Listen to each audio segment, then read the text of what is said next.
Collector గారు సమయస్ఫూర్తిగా act చేశాడు. దానివల్ల కొంతవరకు ఇబ్బంది తగ్గించాడు. ఇప్పుడు కిర్లంపూడి ప్రాంతం మొత్తం పరిసర ప్రాంతాలు దెబ్బతిన్నాయి. మొన్నే డిప్యూటీ సీఎం కూడా పిఠాపురానికి వచ్చి పవన్ కళ్యాణ్ గారు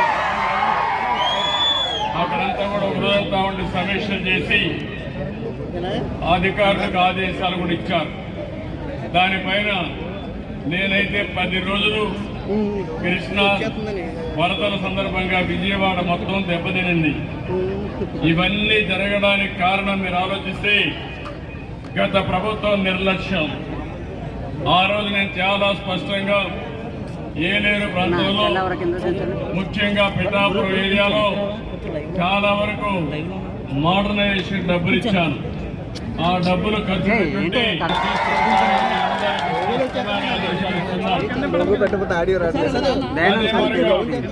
ఇంకో పక్కన ఈరోజు చూస్తే మీరు చాలా ఇబ్బందుల్లో ఉన్నారు. ఎవరన్నా ఒక మంచి పని ఏం చేశారంటే ఎవరు చనిపోకుండా ప్రాణ నష్టాన్ని కాపాడారు. ఈ రోజు ఒక వ్యక్తి మాత్రం ఎన్నిసార్లు చెప్పినా వినకుండా పోయి చనిపోయే పరిస్థితి వచ్చాడు. కానీ అతను కూడా 3 సార్లు కాపాడారు. కానీ ఏదేమైనా ప్రాణ నష్టాన్ని చాలా వరకు నివారించారు. ఇంకో పక్క ఇండ్లకి నీళ్లు వచ్చాయి. ఊర్లేకి కూడా నీళ్లు రాకుండా చాలా వరకు జాగ్రత్తలు తీసుకున్నారు. పంట పొలాలైతే 65,000 ఎకరాలు దెబ్బతినే పరిస్థితి వచ్చింది.